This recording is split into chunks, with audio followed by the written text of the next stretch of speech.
All right. Good afternoon, everyone. I'm Tabitha Robinson. I'm the president of the Women's Political Collaborative. Thank you so much for joining us during this lunch hour for the State of Political Affairs update. We certainly have an exciting hour ahead of us.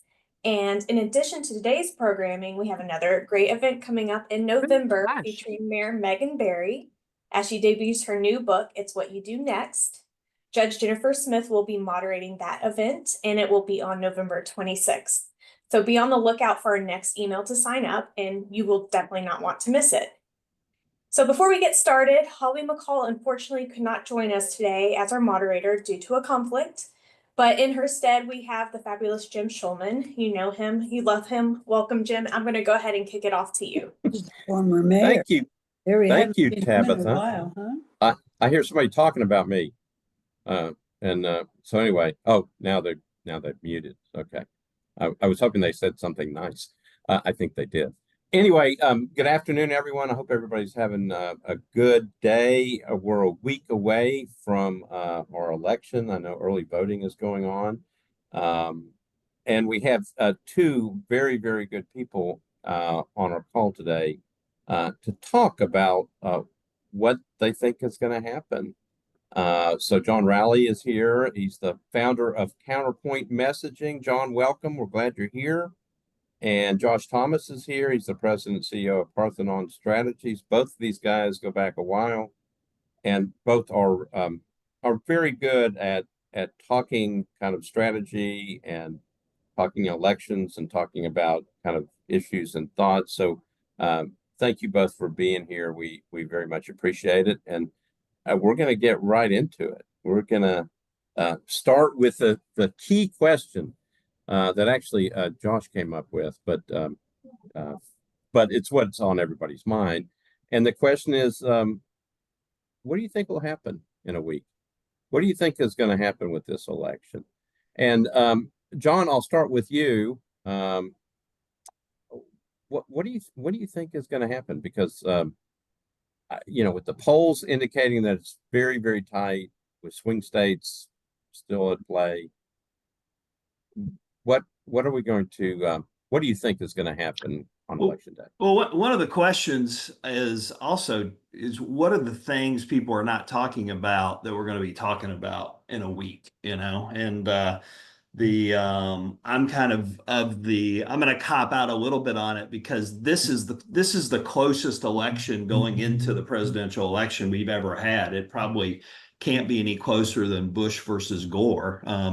But the polling is extraordinarily close. Honestly, for months outside of the polling that I see in individual races around the country, I just haven't been reading it that much because we haven't effectively polled the Trump phenomenon in either election, and then in 22 we kind of underpolled the choice factor around the Dobbs decision. And honestly, most of the polls you're reading about aren't the sort of ones Josh and I take in from professional pollsters where the methodology is a lot greater and whatnot. And so I think a couple of the things to look at are some of the competing paradoxes that we have going into this race. I mean, we don't have a gender gap anymore, which for this group, we have a gender canyon. I mean, the massive difference between men and women in this election is going to be fascinating to see if that holds going forward. That may be one of the ripple effects of this election that goes beyond in terms of things for us to hang on to. I mean, I see I could make a strong TED Talk argument of why Kamala Harris is going to win. I'm a Democratic consultant. I think part of that argument is, all of the problems with Trump and all of the things within his control that he hasn't done a very good job of. But at the same time, in the entire time Trump has been in politics, he's never polled above 50 until the last year. He's been polling above 50 in a lot of these places. And even no matter what the challenges we have with public polling, we don't have nearly as many with private political polls. But being above 50 is still a meaningful statistical thing, even in the Trump era. That said, he's probably also running one of the better and more professional campaigns than he's run Is that worth 5 points? No, but is that maybe worth a quarter of a point in Georgia, Michigan, Pennsylvania?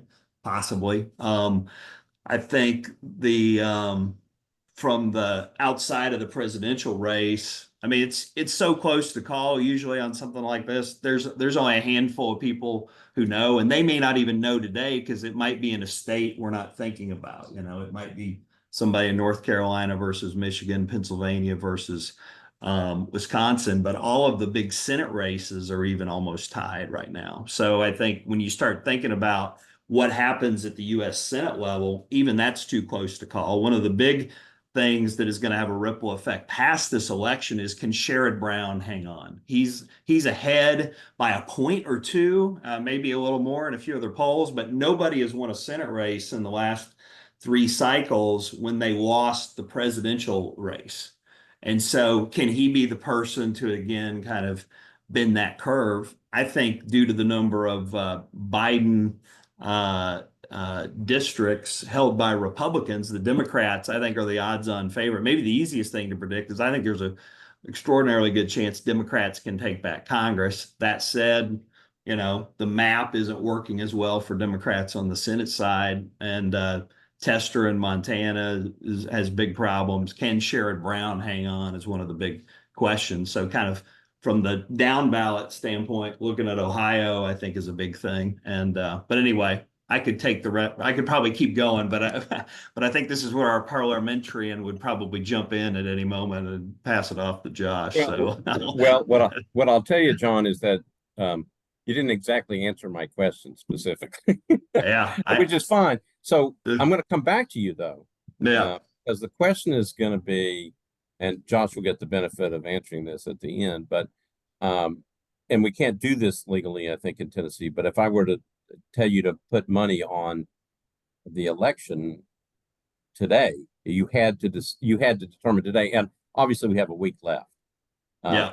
But the question would be, who do you think is going to win? But I'm not going to, you can think about that. I'm going to go to Josh. I'm not going to answer, Jim. I'm too superstitious because I have a lot of Democratic skin in the game. But anyway, go ahead. So I am too superstitious. Okay, So, Josh, yeah. are you superstitious? Will you answer the question? What is going to happen? What do you think is going to happen? I will give you a definitive cop-out answer. No, I preface this with political consultants were put on this earth so that fortune tellers had a good record, right? It's a lot of times we kind of read the tea leaves and we try to predict what's going to happen. And there's a lot of external factors that play into this. Things that you can't predict. So for the most obvious example right now is when you look to our east in North Carolina, right? Swing state, could go either way. What does the hurricane damage mean? How do people, how do those precincts work? What do mail-in ballots look like? You've got Asheville, which is very blue. Then you've got places in around Boone and other parts that are red, and how that interplay happens. And, how do you get out the vote when people are still struggling in that situation? And so it's those kinds of things where you always put a little hedge on your answer, because I don't think anyone knows exactly what that's going to look like on election day. I will say, I'll start with what I think are the easiest. I do think, I do agree with John on the House. I think it's competitive. I think it is still a jump ball, but I think you give the Dems the inside track to take the House. It's part of that's demographics. So federal courts have drawn new majority minority seats in, I think, Louisiana and Alabama. That gets them part of the way there. A lot of the competitive seats held by Republicans are in California and New York, not exactly favorable presidential territory for the Republicans. And so I think for a lot of different reasons, you give the Dems the inside track on that. For the Senate, I think the Senate's actually the easiest. I think it's an almost, knock on wood, but I think it's an almost foregone conclusion the Senate will flip.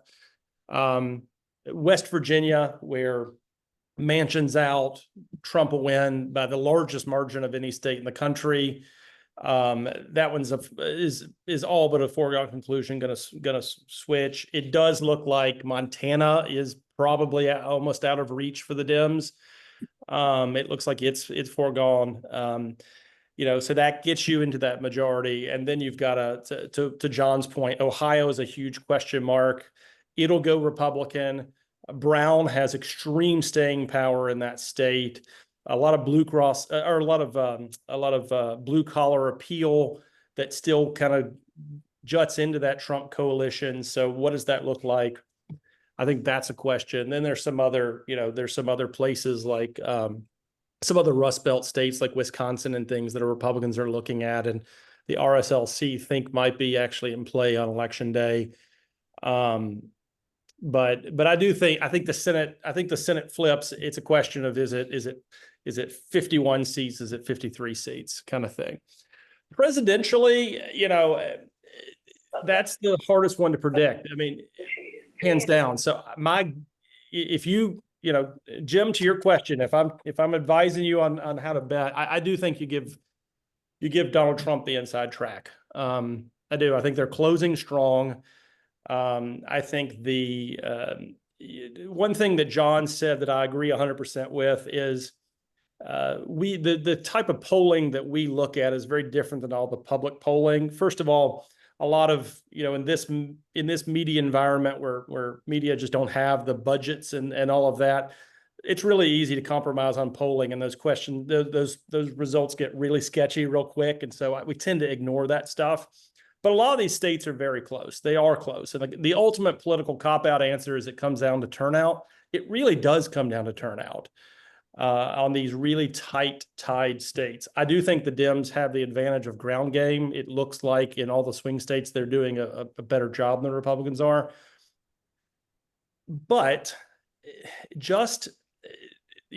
Trump is running the most competent race that they've run at this point. And I think is closing strong. We're seeing it in local polling. We're seeing it in state polling.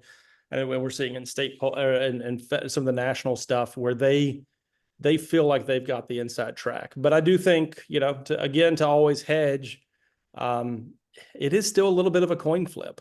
But I do think you give the former president the inside track. Okay, so Josh, let me go back to you and follow up. When you say that Trump is running the most presidential race he's run, what do you mean by that? I didn't say the most presidential race. Okay, go back. The best race, the best campaign he's run. Yeah, I mean, I think if it's almost split screen. So if you take the candidate out, I know that's a weird scenario to paint. If you take the candidate out on the X's and O's of the race, of the messaging, of their tactics, of their strategy, of where they're going, it is Chris LaCivita, who's running a lot of that at the campaign, knows what he's doing. He's a pro. They're running the X's and O's of the campaign are the most professional operation that they have run in 16 and 20. 24 is the best. Yeah, obviously that has taken the candidate out. The candidate's challenge is staying on message and trying to keep this about, keep on the offense, trying to prosecute the record as they see it. That is its own mess to try to manage. But what I mean by that is on the actual X's and O's of the race, I mean, they are actually executing. Like their ground game is good enough. Their messaging is tight and strong. Their counter punches from the actual campaign have been, I think, have been really strong and the best race he's run. Okay, John, what do you think? Best race he's run? Well, there's, I think he's kind of been the same as the candidate, but in terms of the things that usually the commentators talk about races, in terms of ground game, paid ads, everyone does remember in 2016, he was elected president with basically no ground game. I mean, the NRA did some things and some other independent groups did some things, but basically he spent almost nothing on advertising and nothing on field and was elected president. So, I mean, so the bar for one of competent campaigning is low, but also as a Democrat and someone who has done a lot of work trying to defeat this guy and a lot of his minions, it's very humbling and concerning that he's polling better than he was going into election day and has a more competent campaign operation. I mean, that concerns me. I mean, I can make a case, on the positive side of good things going for Kamala, but the other couple things that I think are challenges for her is Biden's job approval is worse than Trump's has ever been.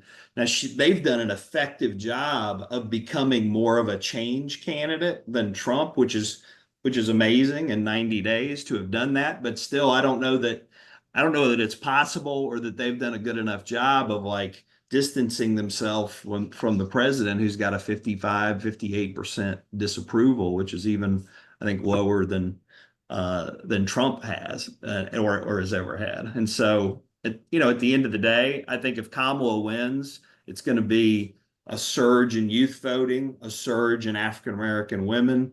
Maybe it's not as bad as some of the doomsdayers have said with Latinos and Black men.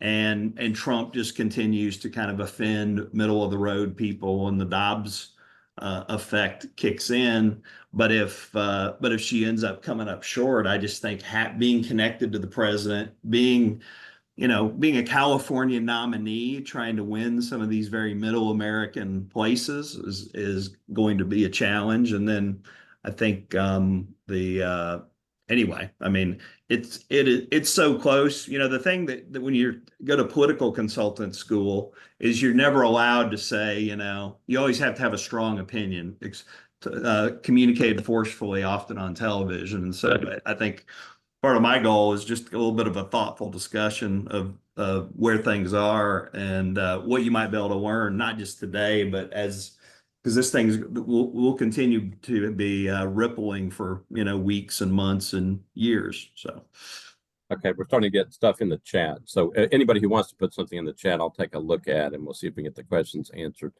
John, let me follow up with you. You talk about the change agent, that Kamala Harris is trying to be the person of change.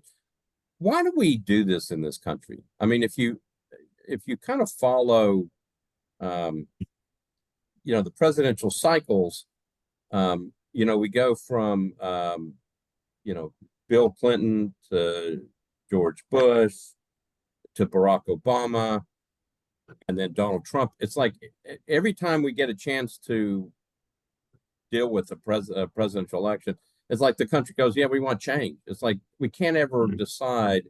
We're never happy with what we're doing. It's very difficult. Barack Obama, had a tough second election, but he won. But, then Donald Trump wins. Is that the case? Is America just they're never satisfied, they're never happy, and that's why we just keep looking for change? Well, in the current era, it has been a very wrong track. The country's off track environment, whether that's larger things that are going on in culture and society, and if not like almost worldwide, or but I mean, it didn't always used to be that way. I mean, in American politics, we have there have been lots of people, Bill Clinton, Ronald Reagan, others that had pretty successful things, were headed in the right direction, don't change horses sort of campaigns. The Gallup polling organization had the person who leads that released a book recently about how worldwide happiness just tanked around 2015.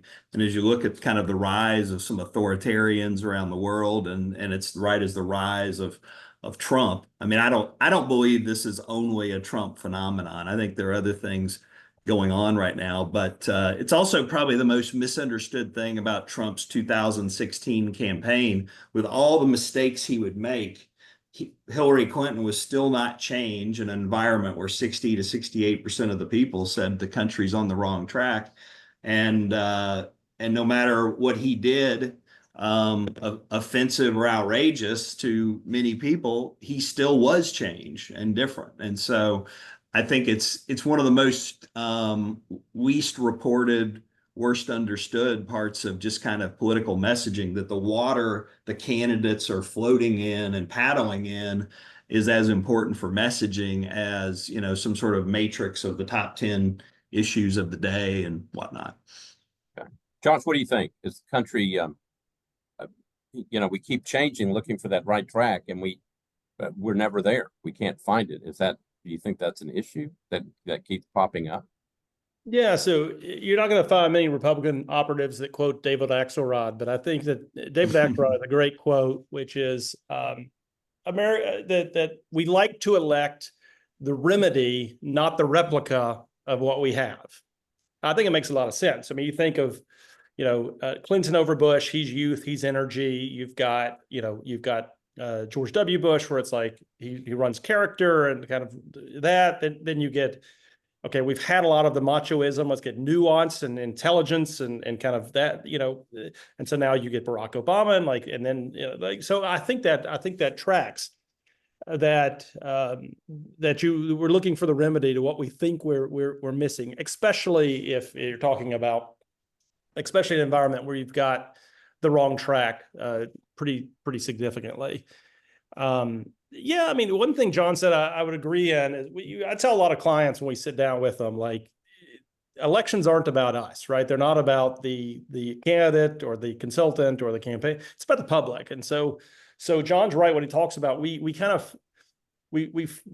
float along in this where the public is and what they think about things, and no amount of trying to, here's your top 3 issues and we're just going to focus on them and not give the public what they're asking for. It's just not going to work. I think that is ultimately Harris's challenge, is that the public is looking for different than what they've got. And she's trying to straddle that line of, I am change, but also I can't criticize the incumbent, or, and so that is a tough line. And I do think if she loses, I think that will inherently be the problem about why she's done it. But I always like that line, because I do think that's the environment we live in. We are in an environment where when we say wrong track, just so everybody, just kind of political speak, in every poll you ever run, you do it, is the country, the state, the city, or whatever, moving in the right direction. And you ask, is it right direction or wrong track? And so when we say wrong track, it's a general concept, but it's a very specific question on a polling document that we ask. And so that number has been upside down, to John's point, for well over a decade, almost 2 decades at this point. And so in that environment, we're going to keep replacing, we're going to be keep trying to find the remedy to what we've got, Okay. Tell me, we had a question about the tactics, what Harris is doing. We see a lot about Trump and we've talked a little bit about that, but Kamala Harris, I understand the idea of that fine line between, I've been on Biden's team, but now I'm the change agent. What is she doing? What do you see when you either watch her ads or watch her out in the field, watch her on interviews? What is her overall, she probably has several tactics, but what is she really trying to do? What's the message?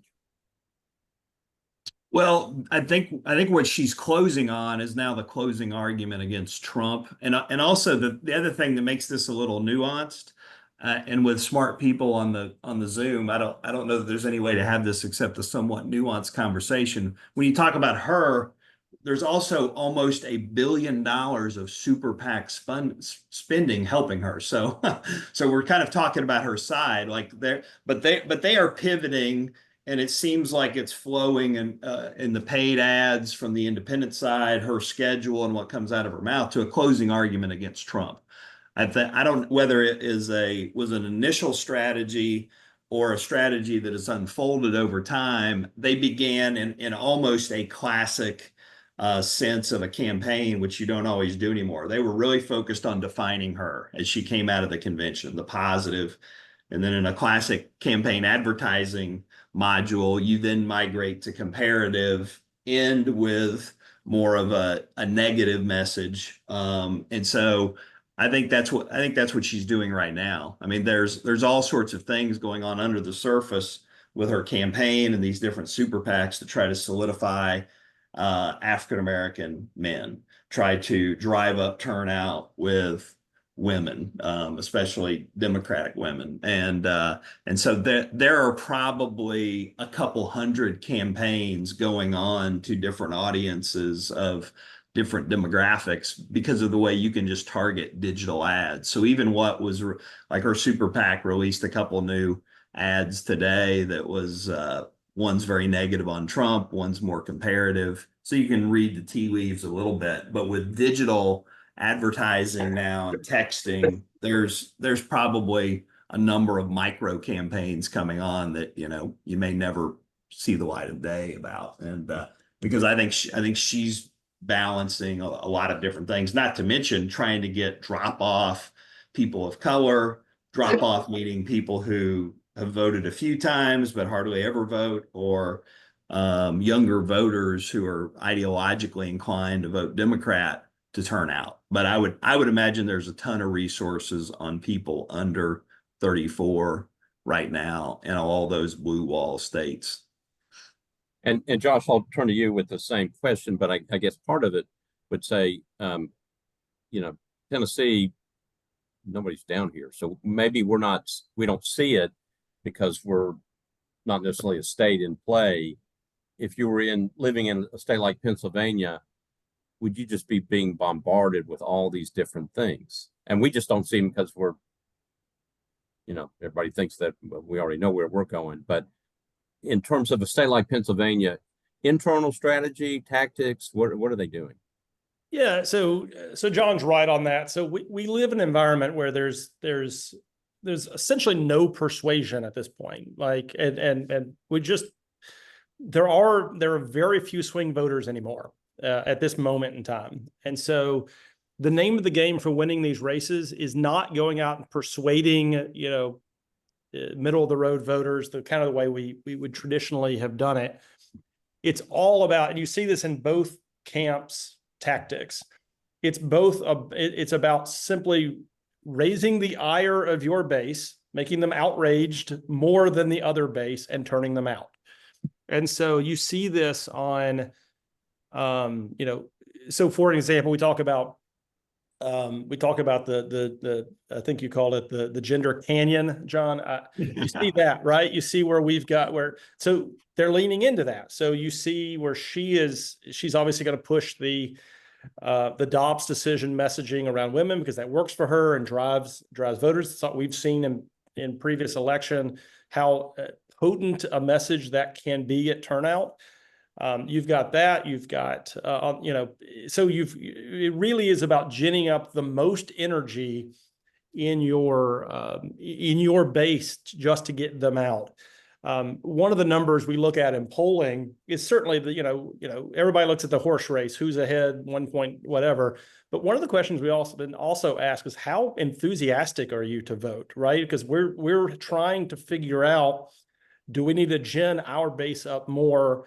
You know, what do we need to do? That's where they're at. But because I think, you know, and they're doing that to John's point with social media and texting in particular, mail as well. You can be hyper targeted and focused on the only people you want to talk to about the specific messaging. So we did, you know, we can, to go back to a race I did previously, you know, it kind of highlighting how we target things. Like, so when Glenn Jacobs, WWE's Kane, right, is running the first time for county mayor, and it was going to be tight, and we were never going to win the traditional Republican primary voter. We weren't going to win on that. And so we had to go out and find other people. So we went out and created a micro universe of 18-year-old Republican-leaning wrestling fans to like coax them into the primary. She's doing the exact same thing, not with wrestling fans, but trying to go out and find what are other universes we can gin up and drag them into showing up that ordinarily wouldn't have. And the Dobbs decision, it seems to be the primary way they're doing it. And it's an effective message. All right. So a couple of questions from the chat box. One from former council member Elrod. Political advertising in 2 to 4 years, what is it going to look like? TV ads are seen obviously typically by older voters. Are we getting ready to witness, particularly with some, and again, we're not necessarily seeing it here in Tennessee in the national race. But in terms of where all this stuff may be leading us, particularly with social media, are we going to see a change? Josh, I'll start with you. Do you think are we going to see more? I mean, particularly in this race, because you're talking about swing voters in swing states, and you're trying to figure out who they are, because that's who's going to I guess that's going to decide this election, unless I'm missing something. How detailed are we going to start seeing in terms of the advertising in the next couple of years in terms of politics? Well, I mean, there's the possibilities are kind of limitless with digital targeting meets like AI technology. You've got a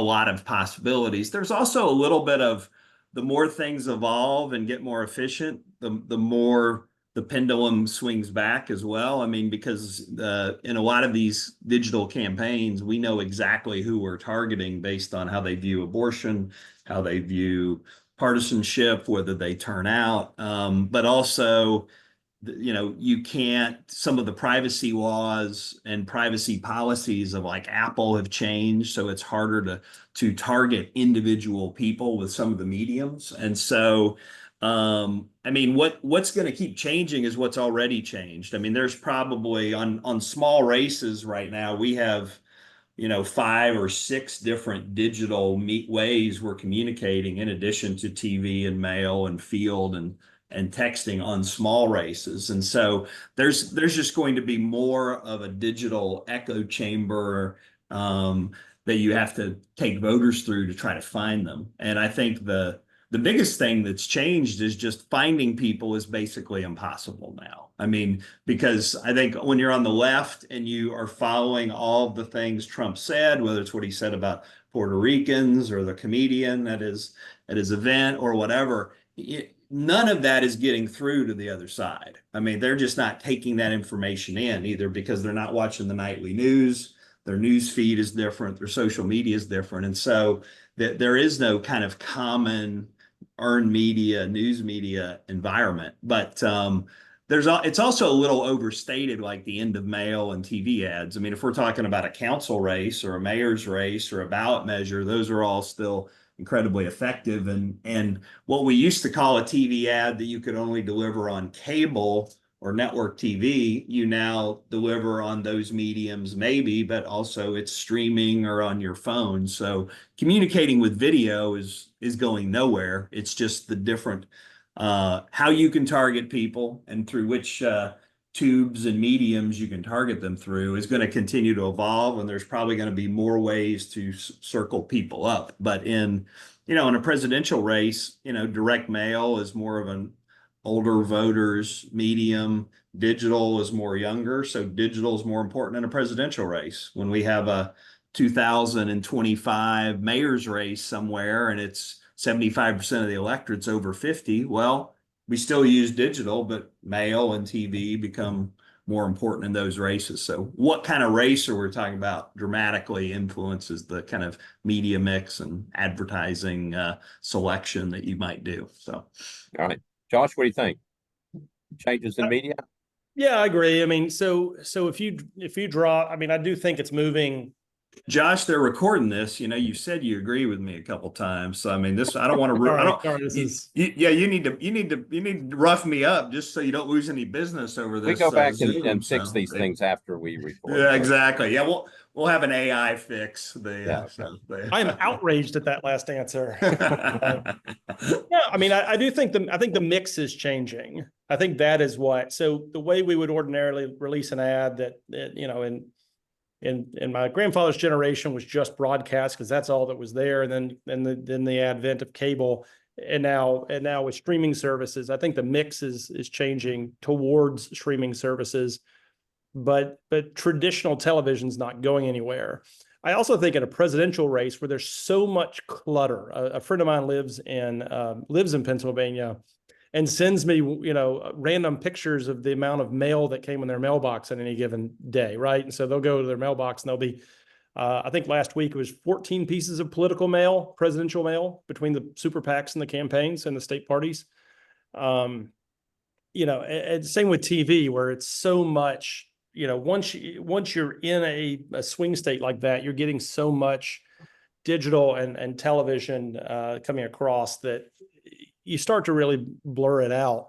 I think it speaks to this is probably tooting our own horn a little bit as consultants, but it matters what we do, right? So it matters that the content, the design, the messaging, like that stuff matters a great deal to be able to try to break through that noise. And to, something that's compelling, right? We start around here with, what is we're trying to convey and how do we make it compelling? And so oftentimes we'll try to, rather than just have the scary music and the dark haunting voice, how can we, take a mocking tone or a funny tone or something that's different that'll differentiate this ad from the other ads and break through. I think that stuff matters a great deal in an environment when, you've got so much cluttered noise out there. It's not just another ad of dark, scary music and that person's going to destroy America.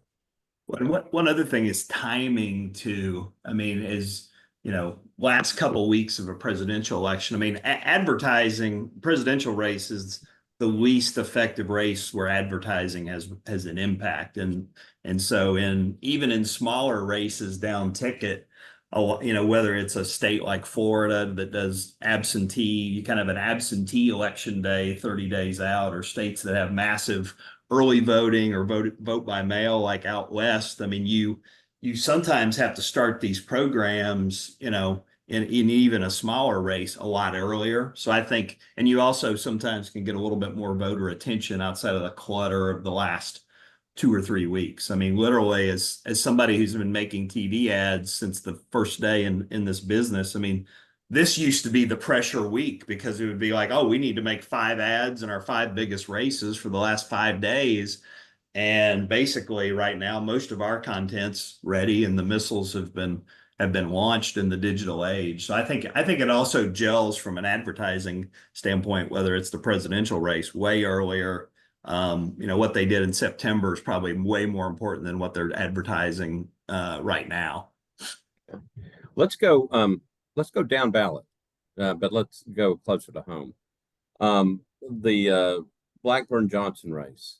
John, what can you tell me? I know Lakita Martin has talked about the early voting. Is there any indication?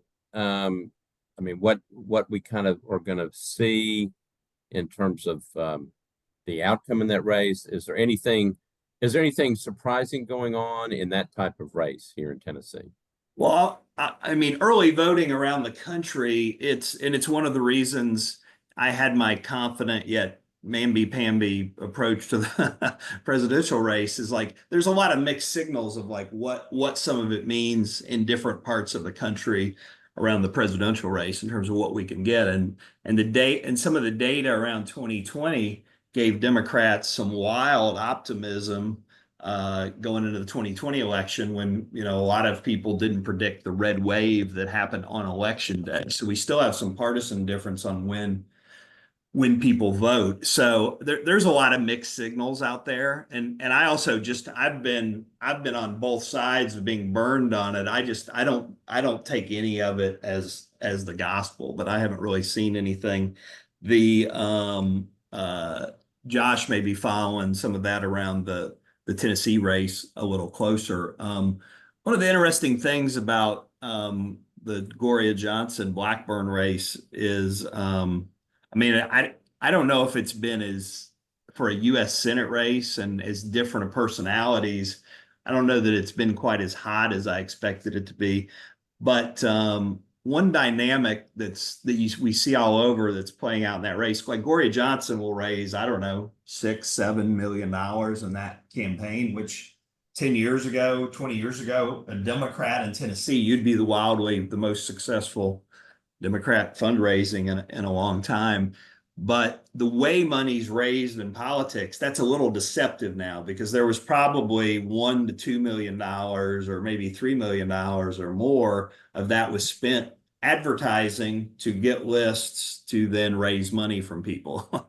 So it's not like they had $6 million to communicate ads and run a campaign. There's this there's this cost, and Democrats are a little better nationally in these races at the online fundraising. And so it's a little deceptive of, how well the campaign's gone or not gone, independent on whether you think Gloria's run a good race. I haven't seen many indications that it's that close in the tenor of the race. She's also running for the state house as well. So, she could be trying to set herself up for something in the future. But anyway, but the whole dynamic of a lot of this money gets spent to raise more money, and then what does it actually net out at is a very, I think it's kind of in our industry something that is kind of being sorted out right now. So.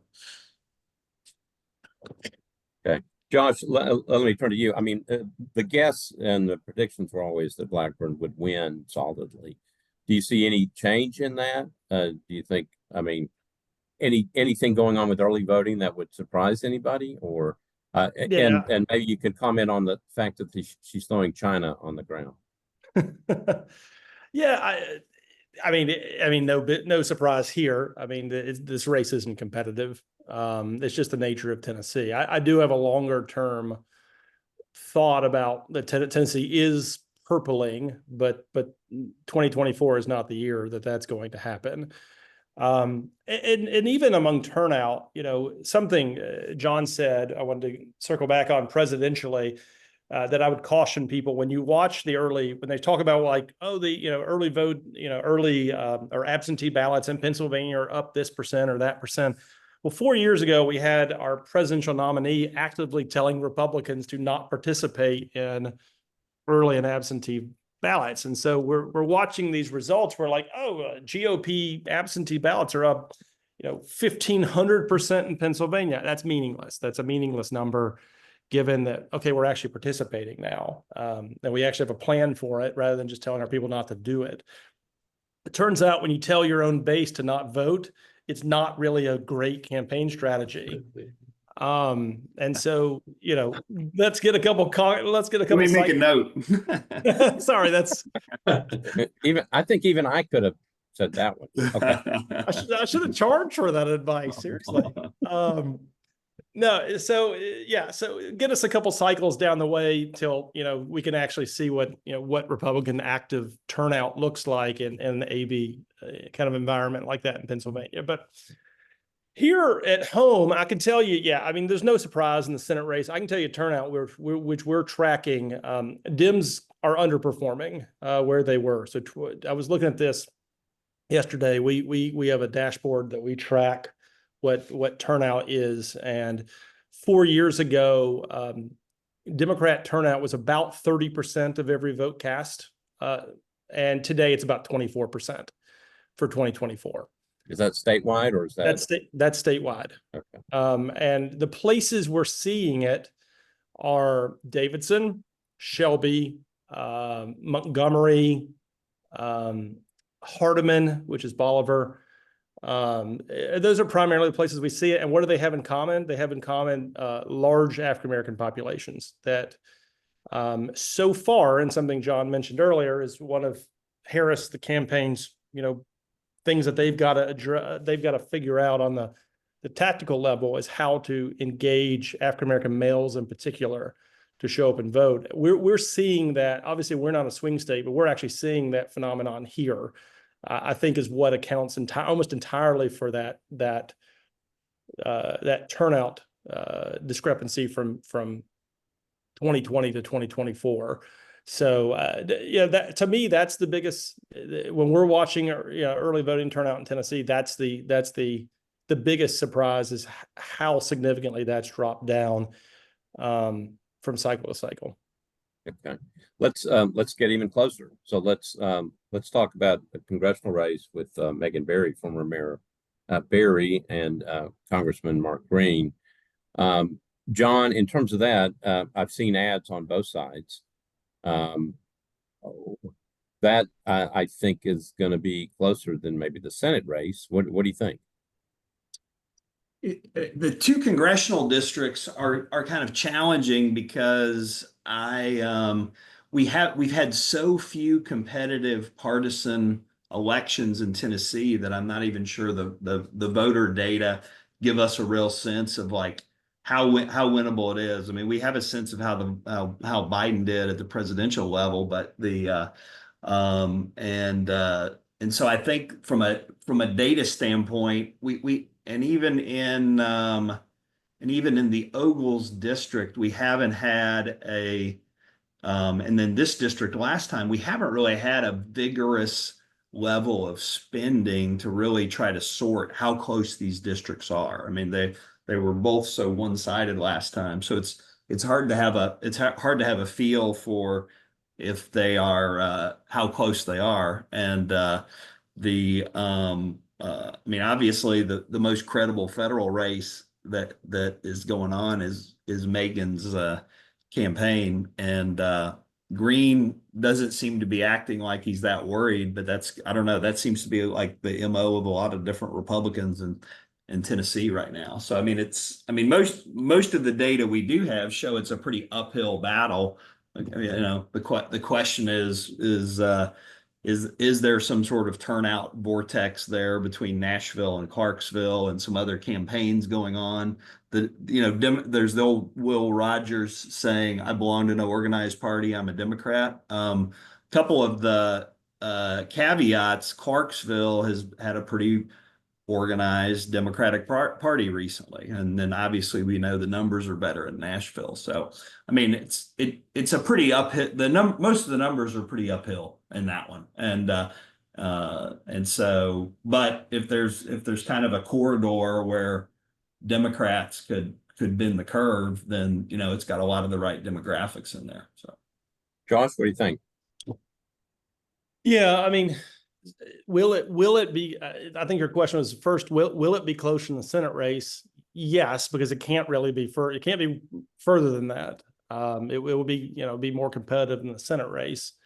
But I mean, it is an uphill battle. It was telling that Green released a negative ad. To me, that's a sign that they're looking at something and wanting to make sure that they don't get caught. And so I do think that is telling of some level of a race going on. But I do think it's uphill. There is I alluded to this earlier. A lot of times when I'll talk to Republicans, I have a map of the presidential drift from 2008 to 2020 of each county or precinct by precinct, the reading and the relative red and blue votes in each precinct, if that makes sense. And we are watching all of these suburban counties around Davidson County shifting more to the left. They are bluing, and they are not blue, but they are the Republican votes are starting to hollow a little bit. I show this to my colleagues because I want everybody to understand. I always joke that I feel a little like John the Baptist, like, hey, I've got some truth you guys need to pay attention to. And so we are watching that will have an effect on these congressional districts and on the political balance of Tennessee over the course of a couple cycles, but 2024 is not that cycle when we're going to see that. But I do think that is a longer term trend that I know we're watching, and I assume the John and the guys on the other side of the aisle are also watching and wanting to take advantage. When part of suburban Nashville is most suburbs around major municipalities are battlegrounds. And so we've always had this anomaly. I mean, Williamson County's never been that competitive, but that some of these for quite a while, they just haven't been that competitive. So they might just be gravitating back to a post-Trump, post-Obama stasis where they're a little bit more like, a lot of these other suburbs that are the real battlegrounds. But that's kind of one of the real anomalies about Tennessee politics. We don't have that many battleground suburbs, so they're more Well, tell me about take that and then say, do you see any surprises coming up in the local state house, state senate races? We had some surprises, I think, in some of the primary races. with, a couple of senators and key House member, the chairwoman of the budget committee or the finance committee going down. Any surprises that you see? Anything that looks, we have at least one interesting race, and who knows, maybe more, but at least one interesting race in Davidson County. What's happening there? And I go back to Josh's point about numbers. Maybe the Democratic numbers seem to be down a little bit early. John, what do you think? There'll definitely be surprises in the legislative races because they're being competed. There's more competition than there's been in probably 12 to 15 years, just in terms of raw spending. I mean, John Ray Clemens and some of the other Democratic House side leaders, in addition to just some other energy coming after the Covenant shooting and the Tennessee 3. I mean, the spending has got to be on the Democratic side 2 or 3 times what it's been, and they're in probably, it's 2 or 3 times in the races they're in, and they're in probably 2 or 3 times as many races. So I don't know what the exact multiplier that is, but we've gone from where we've maybe got, a race and a half communicating at a credible level to where there's probably 10 candidates that are, running really competitive races. The challenge is the gerrymandering success is that, some of those are pretty uphill climbs. But I think the Democrats will pick up a few seats. They do have a couple defends the Darren Jernigan seat, and then Ronnie Glenn's an incumbent in Clarksville who won by about 150 votes. And so they'll, just due to the amount of spending, activity, intensity that we haven't had in a while, I think there'll be a few surprises and upsets. So, Josh, what do you think? Surprises? You think, Well, first of Democrats all, gonna pick up some seats? First of all, I would describe them as fair and legal district lines. But Yeah, no, that's a topic for another one of these things. But okay, go ahead. Yeah, I mean, listen, there is more Democratic energy and spending this year than the previous cycles. I serve as House consultant for the Republicans, and so we're in the thick of this right now. And there are, we have a race, we have an incumbent Republican who's just got he's got part of the suburbs outside of Memphis and then part of Memphis itself. That race is always going to be competitive. Always is. So we're in the middle of that fight. I feel good about it. I can, I'm not gonna tip our cards, but if the election were held today, we would all of our folks would come back, but we're a week away. And so we're planning it. So I anticipate that everybody's coming back, and we have a shot of gaining a seat and possibly 2 seats when the dust settles. Because at the end of the day, there's an old adage in politics that all politics is local. That's not true anymore. I mean, politics is national at this point. And I mean, you have state house races where you're arguing, Democrats want to make it about, abortion and the Dobbs decision, which is tactically smart. And the Republicans want to make it about immigration and crime, right? And inflation. I mean, so politics is very national, and you've got a whole swath of voters that don't differentiate between their state rep and their U.S. rep, and so they think federal issues. That's a distinct advantage in most of these state house seats. You talk about the Nashville seats; those are seats where that calculus is different. But in most of these seats, both voters will go out and put their red and blue jerseys on and vote, and in most of these seats, the majority are red jersey folks. But there's no doubt on the state level that the state house is where all the action is this year. Okay. Question from Lanice on the chat, and it's talking about the bluing, which is what we were talking about before. I think the question is, what's driving the bluing in your all's minds demographically? Where is that happening? Is it happening everywhere, or is it happening in certain areas? What do you all see, John? What do you see in terms of particularly the donut counties around Davidson County? What's driving this making it a little bit more, well, less red, maybe a little bit, a tinge of Well, blue and maybe purple. This election will sort a little bit of that out, but the part of the problem is Democrats haven't been contesting with quality candidates and quality budgets enough in all of those places. So I think I mean, going forward, we in some of them, I mean, like for instance, Murfreesboro and Rutherford County, we used to be chock full of Democrats, and we have almost no local or state Democrats there, and that's ridiculous with the biggest university in the state. And so, so I think for Democrats, whether the demographics are kind of trending with the national, or whether these are still suburban places that are not Trumpist sort of places, we need to contest more races and then prove that out. I think part of the reason those suburbs have been so red at the legislative and congressional level is we've just as our party became a minority party, we just didn't contest that many elections that we used to win, and we probably would win fewer than we would, when we had 5 members of Congress that not that long ago, or majorities in the legislature. But if you've got to play the game to get an upset.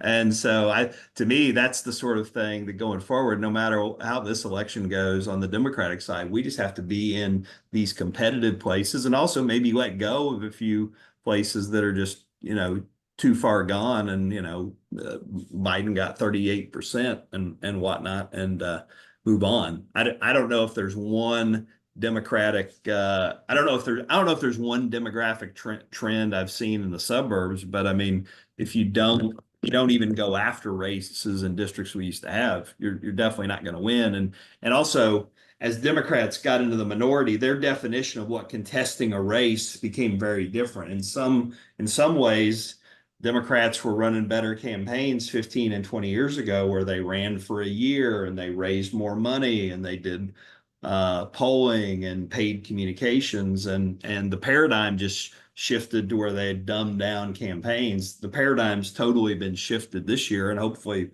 we can keep that momentum going. Okay.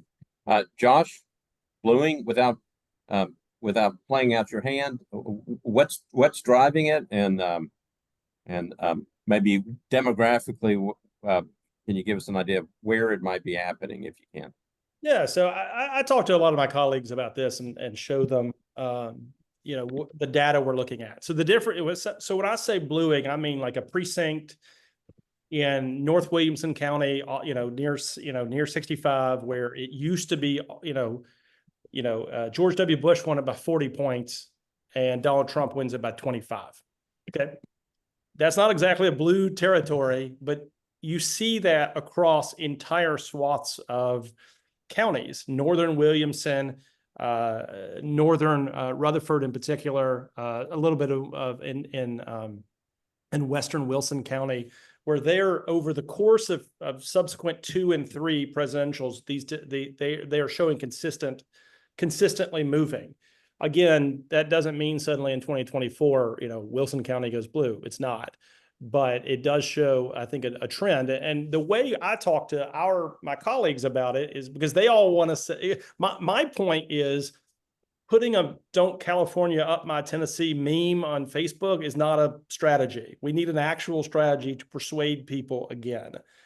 I think, to me, the other thing they will say is, why would people move from California to escape California and then suddenly just keep their California values? These are the 2 arguments I hear from my colleagues who always want to push back on this. I actually think what I always say is that there's 2 kinds of people who've come in from New York, California, wherever you want to say. One of them is exactly what we said. It was a business owner that had a business and wanted to relocate because they didn't like the environment they were in, all that. The other one is, they didn't move to Tennessee. Their job moved to Tennessee and they came with it. Right. And so they work at Alliance Bernstein. They work at, any number of places they've come from California. They didn't leave their values. They didn't leave because they were upset about where they were. Their job just came. And then somebody said, hey, by the way, if you sell your condo in Manhattan, you can buy a palatial mansion in Williamson County. And so now they live here and they kind of keep that, they keep a lot of their value system. And so to me, that is one of the biggest shifts. That in the influx of that kind of person is driving a lot of it.